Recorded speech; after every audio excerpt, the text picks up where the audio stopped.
Қайырлы күн, менің құрметті көрермендерім, мені арнама қош келдіңіздер. Менің есім Ляззат. Достар, мен бүгін сіздермен өте сәтті рецепттердің бірі, бір жасағаннан ақ шығатын сүзбелі пирогтың рецептісімен бөлісетін боламын. Видеоны соңына дейін қараңыздар, және де достар, менің каналыма тіркеліп қоюды ұмытпаңыздар. Ал ендеше достар, пирог жасауды бастайтын боламыз. Маған қажетті 600 грамм сүзбе және де қант, 2 қасық сметан, 2 жұмыртқа, ванилин және де аздап шымшым тұз қосып, барлығын жақсылап блендермен езіп алатын боламыз. Достар, сондай-ақ мені арнамда көптеген сәтті мастер-класста алынған бір жасағаннан ақ шығатын рецепттер бар. Барлығы да керемет болып шығады.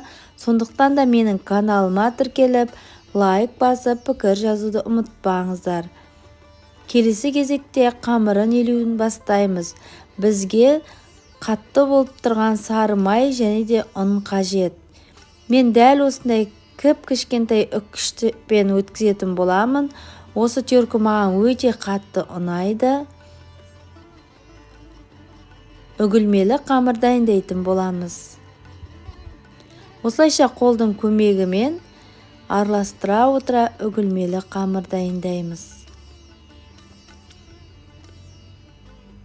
Достар, егерде сіздер менің осы видеомды пайдалы деп тапсаңыздар, онда өздеріңіздің достарыңызбен, құрбыларыңызбен төмендегі поделиться батырмасын басып, таратуларыңызды сұраймын. Менің каналымның дамуына өз үлесіңізді қосып жіберіңіз. Ұнымызға қопсытқыш, қант және де 2 жұмыртқа қосып, үгілмелі қамыр илейтін боламыз. Достар, төмендегі поделиться батырмасын басу арқылы өзіңіздің достарыңызбен, құрбыларыңызбен менің видеоммен бөліссеңіздер болады. Менің видеомның таралуына өз үлесіңізді қосып жіберіңіз. Сіздердің қолдауларыңыз мен үшін өте қажет.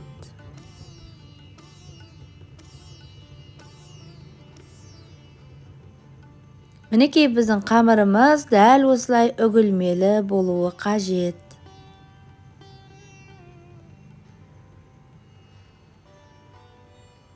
Қамырымыз дайын болды. Енді оны табамызға салатын боламыз.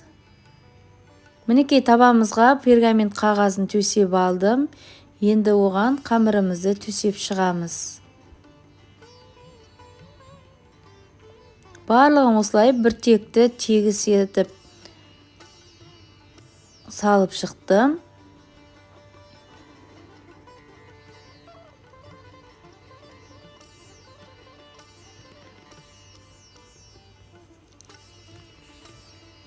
Қамырдың көптеу бөлігін дәл осылайша астыңғы бөлігіне төсейтін боламыз. Одан соң қалақшаның көмегімен аздап тегістеп шығамыз да салмасын саламыз.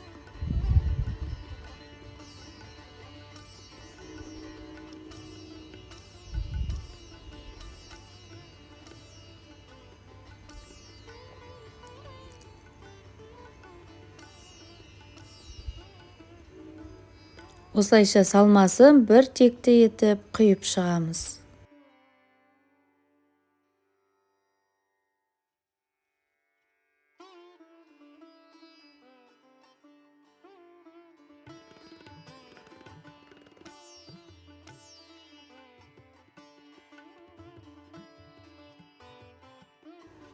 Енді қалған үгілмелі қамырымызды бетіне осылайша жайлап төсеп шығатын боламыз.